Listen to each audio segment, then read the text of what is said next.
지난 시간에 이어서 또 오늘 요한계시록 7장을 나누기를 원합니다. 제목은 좁은 마음을 깨고. 지난주에 말씀을 드렸던 것처럼 이 요한계시록 7장은 사실은 6장 17절의 이 질문요. 그날 그들의 진노에 큰 날이 이르렀으니 누가 능히 서리요? 이 질문에 관한 대답 형식입니다. 그래서 6장과 8장 사이에 이 7장을 통하여 막간 장면을 끼워넣는 것이 바로 이 요한계시록 7장의 구조다라고 말씀을 드렸습니다.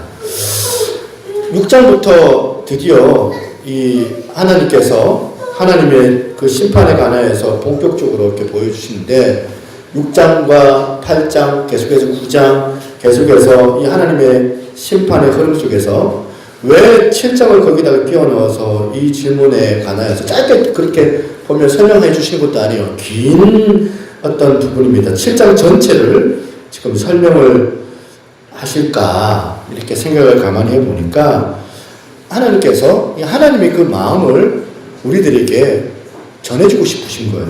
하나님께서 심판 때문에 종말 때문에 두려워 떨고 있는 저나 여러분들에게 하나님께서 어떤 마음이신지 하나님께서 알려주고 싶으셔서 7장을 사용했다고 생각이 듭니다. 걱정하지 마라 얘들아. 너희들 가운데 이 심판 아무리 무서운 심판이 도래하고 아무리 어려운 이 핍박이 너희들 가운데 있다 할지라도 걱정하지 마라. 그런 삶이 주어질지라도 내가 너의 아버지가 되니까 하나님의 자녀인 너희들을 내가 책임져 줄게. 걱정하지 마. 두려워하지 마. 하나님의 택한 너희 자녀들은 반드시 내가 책임져 준다. 이 말씀을 하고 계시는 거예요. 오늘 귀한 오늘 이 아침에 오신 여러분들에게 이 예배의 감격을 여러분들이 경험하면서 이 말씀을 통하여 이 아버지 하나님의 그 심정이 여러분들 가운데 전해지고 교류되고 흘러넘치는 역사가 있기를 소망합니다. 이게 바로 요한계시록인데요. 이 계시록을 이제 한번 구조 분석을 한번 해보려고 해요. 요한계시록 7장을 해보면 이 7장이 두 파트로 나누어 있음을 볼 수 있습니다. 먼저는 전반부, 그 다음 나중은 후반부. 전반부에는 어떠냐면 하나님의 그 보호하심에 대한 이 메시지가 이 지상교회의 관점으로 이렇게 전해지고 있다고 볼 수 있고요. 그런가 하면 후반부는 하나님의 그 보호하심의 메시지를 이 천국, 이 천상교회의 관점으로 서술하고 있다 볼 수 있어요. 그리고 하나님에게 보호하신 백성들이 나오잖아요. 이 백성들이 관해서도 마찬가지예요. 전반부, 후반부로 나눠지는데 전반부에는 4절이에요. 4절에 인침을 받은 14만 4천 명. 이 숫자를 가지고 지금 이렇게 서술하고 있고요. 후반부에는 9절에 보면 똑같은 마찬가지 내용인데 다르게 표현하면 이들을 어떻게 표현하냐면 아무도 능히 셀 수 없는 큰 물이 이렇게 지금 설명하고 있습니다. 먼저 14만 4천 이걸 여러분들에게 먼저 좀 이 숫자에 관해서 설명을 좀 해야 될 것 같아요. 이걸 설명을 해야 그 다음 이야기를 할 수 있는데 14만 4천에 관해서 많이 들어보셨죠? 이단들이 특히 신천지에서 많이 나오고 익히 들어왔던 숫자가 바로 14만 4천입니다. 역사적으로 많은 이제 사람들이 이 성경에서 말하는 하나님의 인침을 받은 14만 4천에 관하여서 여러 많은 해석들을 해냈습니다. 그런데 사실은 이것들을 다 요약을 하고 정리를 해보면 대략 세 가지 정도로 이렇게 정리를 해볼 수가 있거든요. 첫 번째 14만 4천의 해석이 뭐냐면 과거적인 해석이에요. 이 14만 4천이란 이 과거의 순교자들, 예수 그리스도를 위하여서 목숨을 지켰던 신앙의 정절을 지켰던 순교자들의 숫자다. 이 견해가 바로 과거적인 해석이에요. 이 주장을 하는 사람들의 견해가 뭐냐면 이렇습니다. 특별한 신앙을 가지고 있는 사람들이라는 거예요. 저나 여러분들 같이 그런 신앙이 아니고 어느 정도 순교도 하고 자기 전 재산도 바치고 그래가지고 아주 훌륭한 신앙을 가지고 있는 그 사람들의 숫자가 14만 4천 명이다. 이라는 겁니다. 첫 번째 견해가 이거예요. 두 번째 견해는 뭐냐면 미래 또는 세대주의적 해석이라고 말할 수 있는데, 이 해석의 특징은 뭐냐면 인침을 받은 이 14만 4천 명이 다 유대인들이라는 거예요. 유대인들. 앞서 12지파 나오잖아요. 12지파에 막 12,000명씩 나오는데, 이렇게 이걸 보면서 이건 이제 유대인들이다. 14만 4천 명. 유대인들로 국한하는 이유가 뭐냐면 이 성경 자체, 이 요한계시록을 문자적 해석을 하기 때문에 그런 거예요. 문자적 해석을 통하여서 하는 경향 때문인데, 뭐 내용은 이렇습니다. 이스라엘 지파가 12지파인데, 그죠? 12지파에 한 지파당 12,000명씩. 그래가지고 12지파니까 14만 4천 명. 이렇게 생각을 하는 거예요. 이게 세대주의적인 해석이라고 할 수 있는데, 이 해석의 특징은 앞서 말했던 것처럼 문자적 해석을 많이 해요. 그러다 보니까 이단들은 어떻게 해석하냐면 구원받은 14만 4천의 사람들에 대해서 이걸 유대인이 아니고 변용하는 거예요. 변용해서 자기 무리의 멤버. 그러니까 자기 그 공동체에 국한한 그 숫자가 채워지는 게 14만 4천이다. 문자적으로 이렇게 해석을 하는 게 그들만의 해석의 특징이에요. 마지막 세 번째 갈래의 이 주장이 뭐냐면 14만 4천이라는 숫자는 상징적인 숫자다는 거예요. 상징적인. 고대인들이 이 숫자에 관해서 보면 상징을 많이 부여했습니다. 7은 뭐예요? 완전수. 잘 그냥 대답했어요. 6은 마귀, 사람의 수. 예. 4는 죽음을 이렇게 드는 거잖아요. 뭐 이런 식으로 보면 고대인들이 보통 숫자에다가 특정한 의미를 부여하는 경우가 많은데, 지난 시간에 살펴봤던 24장로가 신구약을 대표하는 사람들이었잖아요. 12지파의 이 장로들과 그리고 12사도들을 다 포함해서 24장로하고 거기다가 1000이라는 숫자가 있어요. 1000. 1000이라는 숫자는 뭘 의미하냐면 모든 것을 뜻하고 많다, 충분하다. 이 1000이라는 뜻이 이런 뜻이에요. 그러니까 이거 24장로들 12를 곱하고 거기다가 1000을 곱하니까 그 숫자가 뭐냐면 14만 4천이다. 그러므로 믿음을 가지고 있는 모든 신약과 구약의 모든 성도들을 상징하는 숫자가 14만 4천이라는 뜻이에요. 그렇게 해석하는 것이 상징적인 해석이라는 건데, 뭐 이 세 가지 해석 중 어느 해석이 가장 정확한지는 누구만 알겠습니까? 하나님만 아시고 계시겠죠. 그러나 보편적으로 대부분의 학자들은 어느 편에 여기 지지를 하냐면 세 번째 해석에 보통 지지를 해요. 저도 우리 교회도 이 세 번째 해석을 지지를 합니다. 상징적인 해석. 제가 하는 이 14만 4천에 대한 이 부분에 대해서 지금 이 시간 짧게 축약을 해서 설명을 하니까 제대로 알아듣지 못하는 분들이 별로 많지 않을 거라고 생각을 해요. 여기 표정이 무슨 소리를 하는 거지 하는 표정을 가지고 계시는 분도 계신 것 같고요. 그게 같은 건데 그게 그거고 그게 그건데 뭐든지 믿으면 구원 받는 거 아니야? 이러면서 그냥 아무거나 믿으면 되지 그렇게 생각하는 분도 계실지 모르지만, 우리가 종말을 준비하는 이 시대 가운데 올바른 종말관을 우리가 알고 이 시대를 잘 준비해야 되는 게 이게 중요하거든요. 그러니까 아무 책이나 누가 준다고 해서 그걸 받고 읽으면 되는 게 아니고, 여러분이 요한계시록에 관해서 정말 교회에서 추천하는 좋은 책을 여러분들이 구해서 읽으셔야 돼요. 제가 이걸 준비하면서 우리 교회 이거 필독서를 하나, 계시록에 관해서 필독서를 하나 준비를 해서 우리 성도들한테 읽게 해야 되겠다 생각을 했습니다. 보면 계시록을 250번 읽은 분도 계시고, 오늘 보니까 20번 넘게 읽으신 분도 계시고 있는데, 읽어도 뭔 소리인지 모를 때가 있잖아요. 이걸 어떻게 잘 이해하고 해석하느냐가 참 중요하거든요.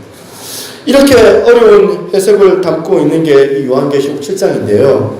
하지만 이 요한계시록이 유독 유난히 보면 제가 어려움도 있지만 또 은혜도 많이 받습니다. 왜 그런가 하니, 이 엄청나게 하나님의 심판이 도래하고 있는 그 상황 가운데서 우리 하나님께서 어떻게 하십니까? 우리를 지켜주신다는 거. 믿는 우리들을 보호해주신다는 이 메시지 자체가 참 감동스럽고, 이 본문 7장 9절을 묵상하다가 그 말씀 가운데 압도를 당했어요. 9절 말씀 어떻습니까? 한번 보세요. 1일 후에 내가 보니 각 나라와 족속과 방언과 백성과 방언에서 아무리 능히 셀 수 없는 큰 무리가 서서 흰옷을 입고 손에 종려가지를 들고 보좌 앞과 어린 양 앞에 서서, 이 말씀을 보고 제가 깊은 묵상을 좀 하려고 애썼는데, 그러면서 그림이 그려지는 거예요. 천상의 예배. 너무나도 큰 깊은 엄청난 그 광경이 그려지는데, 이 광경이 내 영혼을 압도하는 것을 제가 경험을 한 거예요. 누구도 셀 수 없는 큰 엄청난 무리가 일어나가지고 일제히 큰 소리로 하나님을 기뻐하고 하나님의 놀라운 구원을 감격하고 무리들이 다 같이 일제히 하나님을 찬양하는 그 광경을 묵상하면서, 우리 하나님은 엄청난 하나님이신데, 우리 하나님은 엄청난 일을 행하시는 크고 놀라우신 분인데, 자녀된 나는, 그 크신 하나님을 믿는 나는 왜 이 모양이 꼬라진가? 크신 하나님을 난 아버지라고 부르는, 나는 하나님의 자녀라고 할 수 있는 자인데, 나는 생각해보면 좁은 편견, 좁은 시각, 작고 초라하고 시야가 좁고 좁은 마음을 가지고 이렇게 살아가고 있는가 생각이 드는 거예요. 그러면서 한탄이 나오더라는 거예요. 하나님은 크신데 나는 왜 이렇게 그릇이 작은가? 오늘 여러분들에게도 간절히 제가 바라기를, 성령께서 부족한 종의 입술을 통하여서 이 계시록 7장의 이 말씀의 메시지가 선포될 때 제가 느꼈던 이 탄식, 제가 느꼈던 이 새벽에 느꼈던 이 탄식이 여러분들에게도 그런 은혜가 주어지기를 소망합니다. 나는 왜 그릇이 작은가? 나는 왜 이렇게 시야가 좁은가? 나는 왜 이렇게 좁은 마음을 가지고 살아가고 있는가? 크신 하나님, 그 놀라운 하나님의 성품을 본받아서 지금보다 훨씬 성숙하고 지금보다 훨씬 크고 넓고 넓은 그 시야를 바라볼 수 있기를 원하는데, 지금보다 훨씬 크고 대범하고 깊은 영안을 가지기를 원하는데, 오늘 여러분들 가운데 그런 소원이 여러분들 마음 가운데 일어나기를 소망합니다. 이 본문의 이 부분을 꼭 기억하고 우리가 회복해야 될 몇 가지를 한번 나누려고 해요. 꼭 회복해야 될 거. 첫 번째, 뭐냐면 모든 그리스도인들이 포용의 회복이 필요하겠다, 그런 생각을 한번 해봤습니다. 9절 말씀을 묵상하다가 오늘 본문에 보십시오. 구원받은 백성이 어떻습니까? 능히 셀 수 없는 큰 무리예요. 큰 무리가 하나님을 찬양하는 것을 보면서 베드로전서 3장 9절의 말씀이 생각이 나는 거예요. 베드로전서 3장 9절 같이 한번 읽어볼까요? 시작. 주의 약속은 어떤 이들이 더디다고 생각하는 것 같이 더딘 것이 아니라 오직 주께서는 너희에 대하여 오래 참으사 아무도 멸망하지 아니하고 다 회개하기에 이르기를 원하시느니라. 아멘. 여러분, 우리가 구원받았어요. 우리가 이 하나님의 크고 넓으신 그 마음으로 말미암아 오늘 내가 구원받은 믿습니까? 철없던 청년 때는 제가 이거 몰랐어요. 제가 하나님께서 그 가정을 훈련을 시켜 나가는데 나는 그것도 모르고 나를 훈련시키려고 그런 상황을 주시는데 조금 나를 좀 연단하는 그 과정인데 그걸 모르고 하나님 왜 이러십니까? 삿대질하고 보면 비방하고 대들고 반항하고 저주를 퍼붓던 게 저였던 것 같아요. 제가 청년 때. 만약에 하나님이 여러분 저처럼 속이 좁고 여기 계신 분들은 아닐 수도 있겠지만 일부 좁은 마음을 가지고 있는 사람들처럼 하나님이 그 좁은 마음을 가졌다면 저는 벌써 저주받고 줄 거 없습니다. 저는. 하나님께서 오래 참아주시고 저를 안아주시고 품어주셔서 그래서 내가 그 하나님의 은혜로 내가 이 자리에 설 수 있게 됩니다. 그러니까 그것을 알면 알수록 기본적으로 내 안에 드는 감정이 뭐냐면 감격이에요. 기본적인 그 감정이. 기본적으로 드는 감정이 뭐냐면 감사예요. 하나님에 대한. 사도 바울도 마찬가지예요. 사도 바울이 지난 자기의 그 과거를 회상하면서 떠올리면서 뭐라고 지금 고백합니까? 디모데전서 1장 16절에 바울의 고백이에요. 그러나 내가 긍휼을 입은 까닭은 예수 그리스도께서 내게 먼저 일체 오래 참으심을 보이사 후에 주를 믿어 영생 얻는 자들에게 본이 되게 하려 하십니다. 바울의 삶을 보면 기본적으로 이 구원의 감격이 있어요. 이전에는 내가 아무것도 모르고 뭘 모르고 예수 믿는 사람도 핍박하고 예수 그리스도 십자가를 조롱하고 그 믿는 자들을 잡아 죽이려고 보면 온갖 나쁜 짓을 해댈 때에도 우리 주님께서 어떻게 했다고요? 일체 오래 참으심으로 자기에게 보여주셔서 내가 멸망당하지 않았고 하나님께서 나를 구원해 주셨다. 그 구원의 감격이 바울에게 있었고 그 구원의 감격을 나중에 어디에다가 물꼬를 그렇게 틉니까? 반대로 자기를 핍박하는 사람들, 바울을 핍박하고 자기를 잡아 죽이려고 모험하는 사람들을 향하여서 오래 참으면서 궁휼히 여기면서 그들에게 복음을 전하고, 또 교회 안에도 마찬가지예요. 교회 안에 영적 지도자들 가운데도 여전히 바울을 모략하고 질투하고 모함하고 끌어내리려고 하는 그런 지도자들이 많이 있었던 것 같아요. 그런 사람들조차도 바울이 품었어요. 바울이 그런 사람들조차 하나님의 넓으신 그 마음으로 자기를 대적하는 그 사람들에게 오히려 아버지 마음, 일체 오래 참으심으로 품어주시는 그 아버지 마음으로 그들을 끌어놨던 사람이 바로 사도 바울이었거든요. 그런데 우리는 왜 이렇습니까? 여러분은 잘 모르겠습니다. 제가. 그런데 저는 왜 이 모양입니까?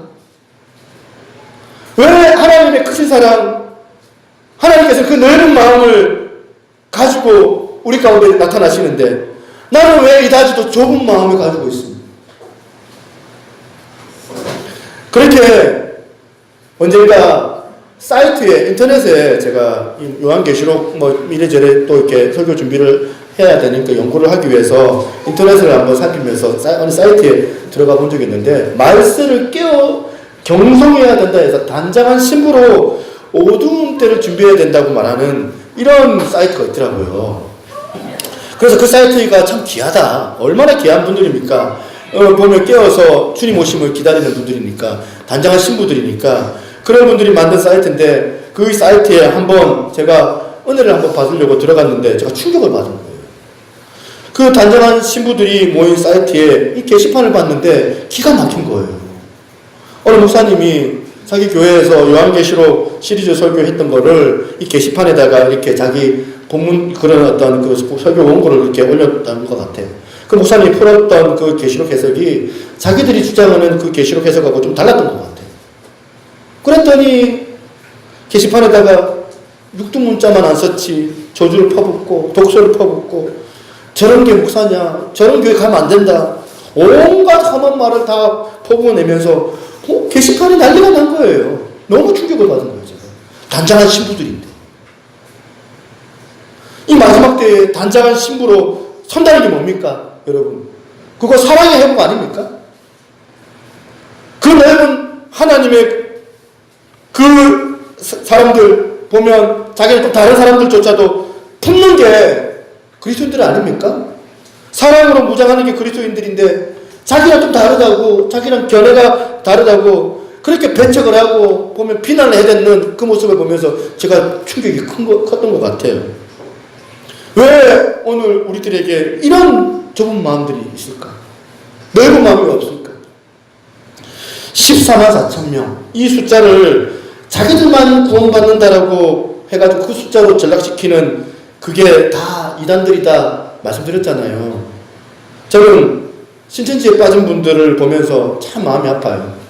왜냐하면 저의 가족 가운데도 그런 가족이 있었고, 가만 생각해보면 그래요. 조금만 넓은 눈을 가지고 바라보면 금방 그 신천지 교리의 그 모순을 발견할 수 있는데, 지금 제가 무슨 생각을 하냐면, 우리야 뭐 신천지를 거부했으니까 그들이 말한 대로 우리는 멸망자이고 우리는 지옥 간다, 그런 말 그 사람들한테 들어도 싸지만 전혀 신천지하고 아무 상관이 없는, 신천지가 뭔지도 모르고 듣지도 못했던, 가보지도 못하고 모르는 미국에 있는 크리스찬들, 유럽에 있는 크리스찬들, 동남아에 있는 크리스찬들, 그분들은 어떻게 되는 겁니까?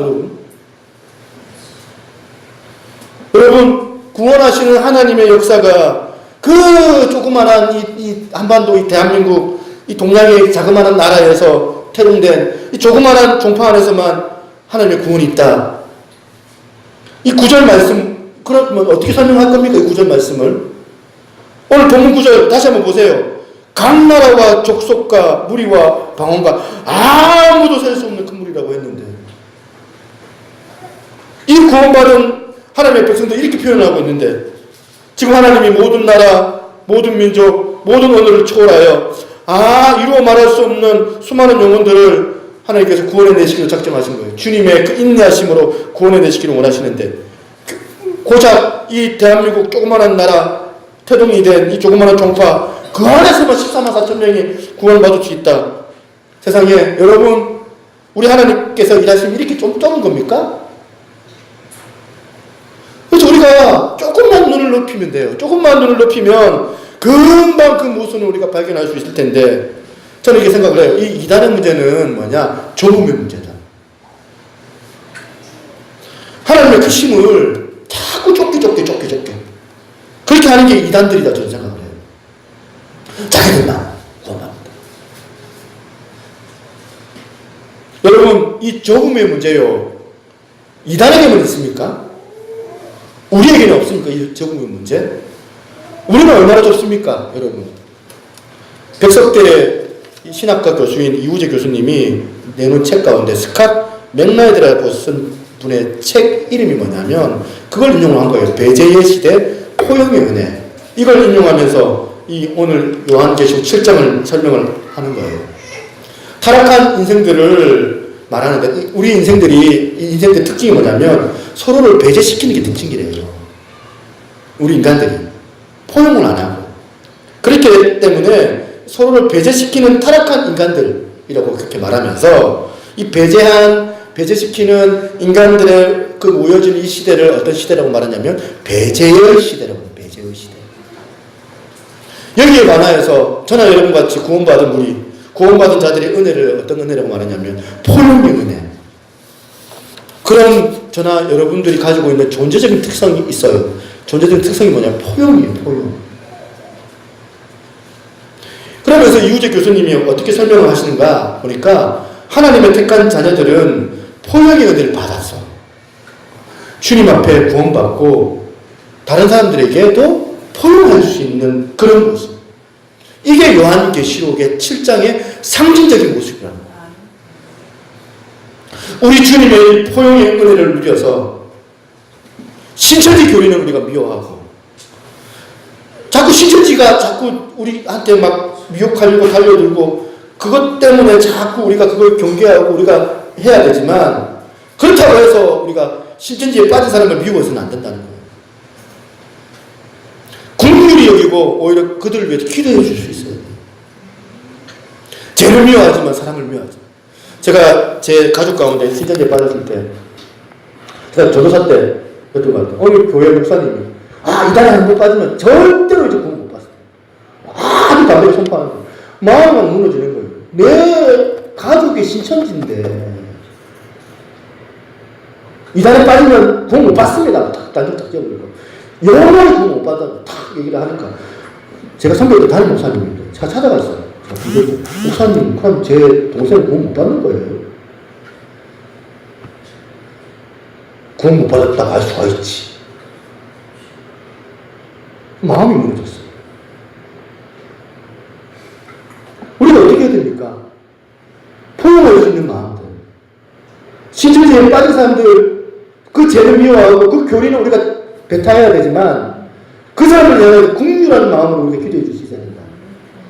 요즘 한창 무슨 축제입니까? 막 그 강화문에 막 대구에 막 보면 동성연애자들 모여가지고 무슨 파티 축제를 벌이잖아요. 우리 기독교인들이 가가지고 막 안 된다고 막 피켓 들고 막 거기서 둘 놓고 막 대부분 하고 하는데, 우리 절대 동성연애 수용해서는 안 돼요.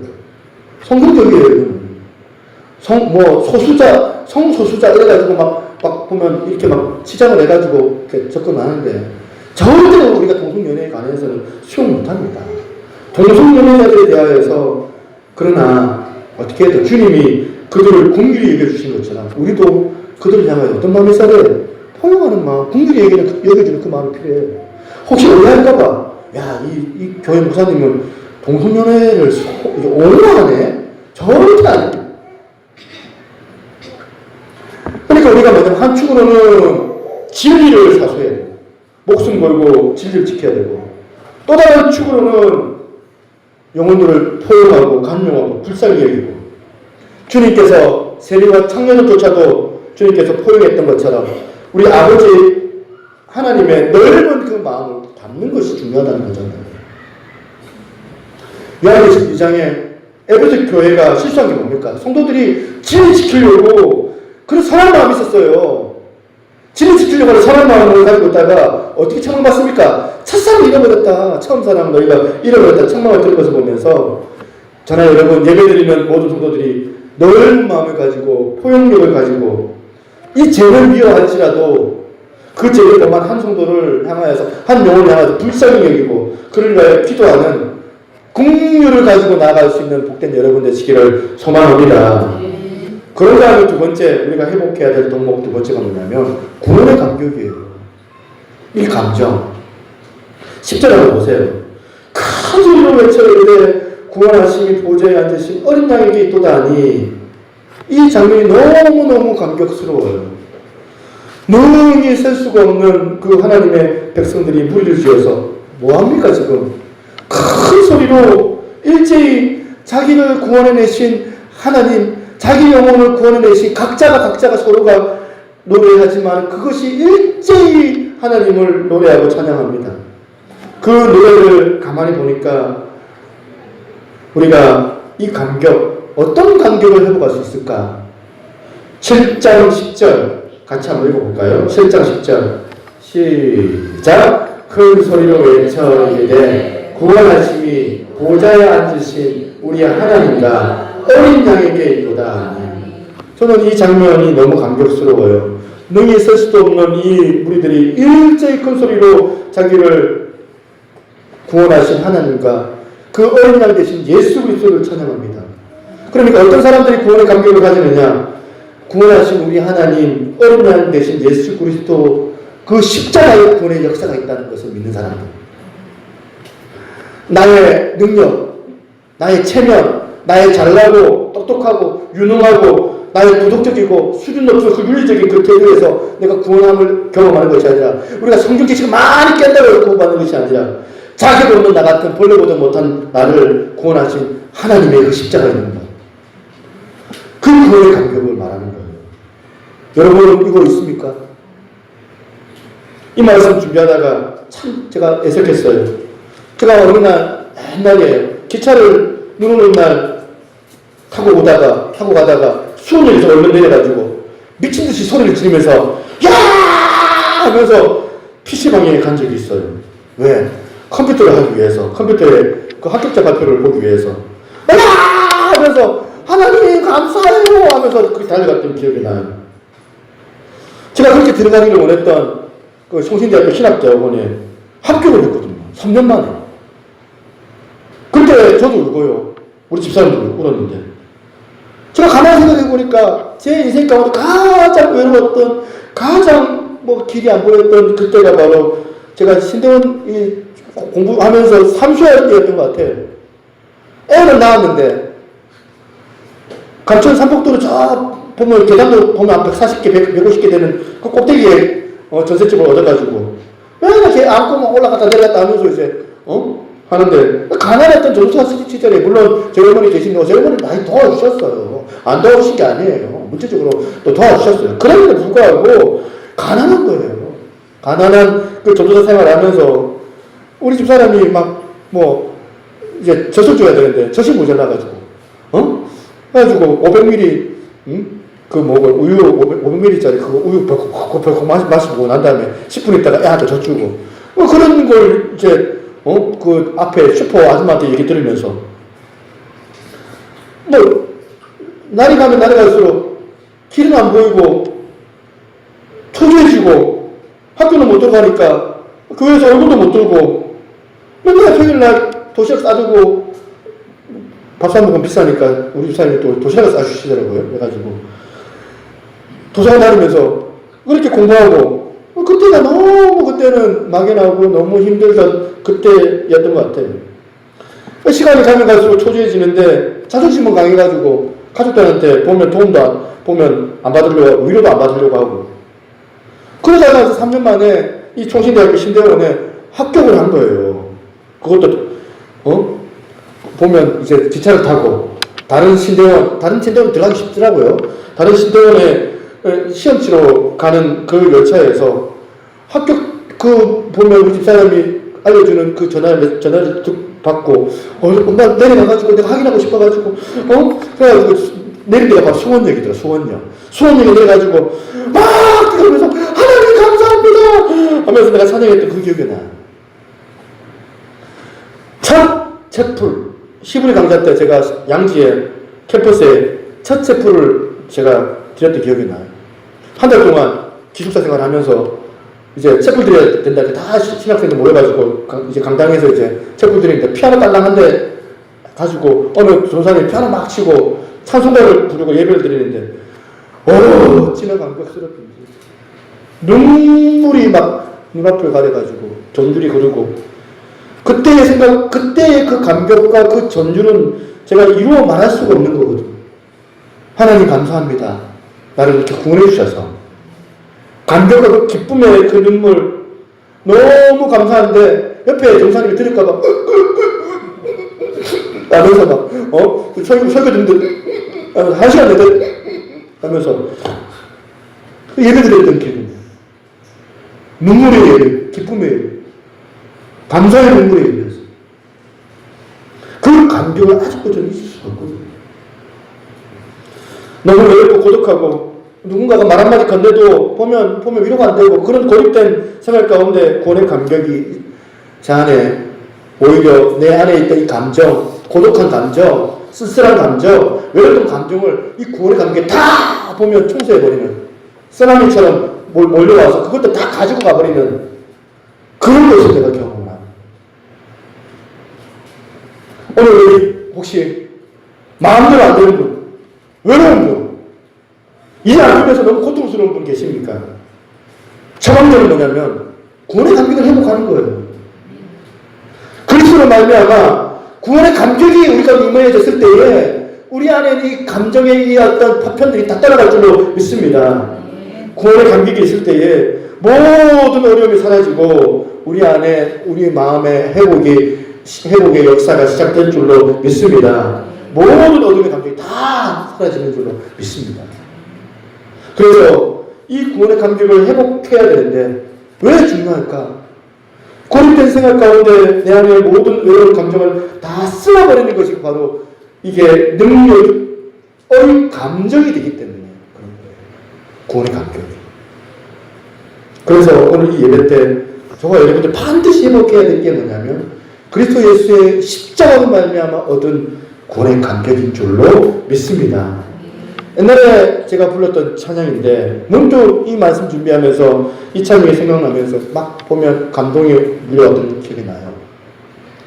눈을 들어 주를 보라 내 모든 영역 주께 맡겨라 슬플 때에 주님의 얼굴 보라 사랑의 주님 안식 주리라 눈을 들어 주를 보라 내 모든 염려 주께 맡겨라 슬플 때에 주님의 얼굴 보라 사랑의 주님 안식 주리라. 제가 옛날 생각해보면 상황이 참 답답하고 한심하고 끝이 없어 보이고 볼품 없었는데 그때는 하나님 나에게 은혜 베풀어주셨는데 감사했어요. 감격했어요. 첫사랑을 받았어요. 첫눈을 받았어요. 근데 지금은 그때에 비하면 형편은 나아졌는데 비교해보면 그때랑 비교할 수 없는 그런 상황인데도 불구하고 그때보다 지금이 못한 것 같아요.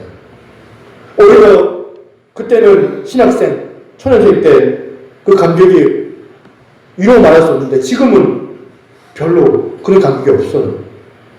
나이를 먹으면 먹을수록 마음이 굳어지고 자꾸 계산하게 되고 자꾸 사람들을 의지하게 되고 환경 바라보게 되고 사람들에게나 인정받으려고 하는 사람들에게나 칭찬받으려고 하는 그런 것들이 내 안에 있는 걸 깨달아. 이런 것들이 있으면 있을수록 영적인 어떤 우리 신앙생활에 얼마나 위험한 요소가 되는지 오늘 우리 하나님 오래 참으심으로 우리 하나님께서 저와 여러분들을 구원해 내셨습니다. 자격 없는 나를 구원해 내셨는데 그 구원에 벅찬 감격이 그 회복이 저와 여러분들 가운데 있기를 주님의 이름으로 축원합니다. 마지막 세 번째, 우리가 회복해야 될 이 세 번째 기억해야 될 덕목이 뭐냐면 확산의 은혜예요. 구원의 감격의 확산이에요. 제가 받은 이 은혜가 이웃에게로 점점 확산되는 그 은혜가 우리 가운데 누려지는 거예요. 7장에 제가 보니까 은혜가 되는 게 왜 그러냐면 9절 10절에 이 놀라운 하나님의 구원의 은혜를 받은 이 자녀들이 하나님을 찬양하고 예배하며 이렇게 나갈 때 그 다음 11절, 12절에 어떻게 됩니까? 같이 한번 읽어볼까요? 11절, 12절 시작. 모든 천사가 보좌와 장로들과 내 생물의 주위에 서 있다가 보좌 앞에 엎드려 얼굴을 대고 하나님께 경배하여 이르되 아멘. 찬송과 영광과 지혜와 감사와 존귀와 권능과 힘이 우리의 하나님께 세세토록 있을지어다. 아멘 하더라. 이 장면을 한번 그려보세요. 9절 10절에 먼저 하나님을 택한 백성들이 찬양하다가 그것이 천사들의 귀에 들려진 거예요. 전달이 된 거예요. 옆에 있던 천사들이 화답을 하면서 이 천사들이 더 하나님을 노래하고 더 영광과 존귀를 올려요. 이게 우리가 가슴 벅찬 이제 기쁨이 바로 이거예요. 우리 하나님께서 지금 저 여러분들을 사랑하시고 보호하시고 바로 옆에서 지금 준비하고 계세요. 내가 예배 가운데 얘기 한번 잘 드리면 그 은혜가 넘치는데 먼저 자기가 경험한 내가 경험한 그 구원의 감격, 내가 경험한 하나님의 은혜, 그것이 회복이 되면 옆에 있는 이웃에게, 옆에 있는 가족들에게 흘러가게 된다는 거예요. 그래서 모든 성도들이 9절, 10절의 그 은혜를 경험하고 그러고 나서 11절, 12절에 확산의 그 은혜가 우리 가운데 경험되기를 소망합니다. 저와 여러분들이 이 땅에서의 그 영광을 우리가 바라보는 것이 아니라 천국의 그 영광을 우리가 바라보는 자들 아닙니까? 예배 때마다 천국을 맛보는 거예요. 예배 때마다 하나님의 은혜의 감격을 경험하는 거예요. 그러면서 그 은혜의 감격 가운데 이 절망적인 이 어두운 시대에 구원의 감격, 그 은혜가 역사가 돼요. 나만 경험되는 것이 아니라 옆 사람, 이웃에게 흘려버리는 일로 인하여 다른 누군가들을 치유해내는 그런 역사에 우리 인생이 참여되는 그 기쁨이 주어지기를 소망합니다. 그냥 아프리카 선교사 나가서 열심히 특별한 은혜와 그 사랑을 희생하는 것도 중요하지만 그 엄청난 희생과 자기 전 재산 다 팔고 그리고 순교에 특별한 헌신하는 것도 중요하죠. 그런 헌신, 그런 희생이 아니더라도 오늘 저와 여러분들이 내게 주어진 그 상황, 처해진 그 환경 가운데서 누구 한 사람 절망하고 좌절하고 낙심하고 자살 충동을 느끼고 있는 그 사람에게 찾아가서 위로의 손 건네밀고 따뜻한 말 한마디 말하면서 등 두드려주면서 위로해주는 진심의 그 위로, 이런 것들이 하나님께서 기뻐하시는 확산의 은혜가 되는 거예요.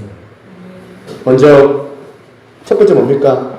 내가 조금의 마음을 깨뜨리고 포용의 은혜를 내가 받았다고 예배의 감격 가운데 회복이 되어져서 다른 누군가를 손내밀어주는 작은 섬김이 오늘 이 본문이 우리 가운데 주는 메시지라는 거예요. 오늘 그래서 사랑하는 여러분, 벅찬 구원의 감격을 가슴에 안고 내가 여기에서만 끝나는 것이 아니라 나가면 어떻게 해야 돼요? 이웃들에게, 가족들에게 이 사랑을 흘려보내는 저와 여러분 되시기를 주님의 이름으로 축원합니다.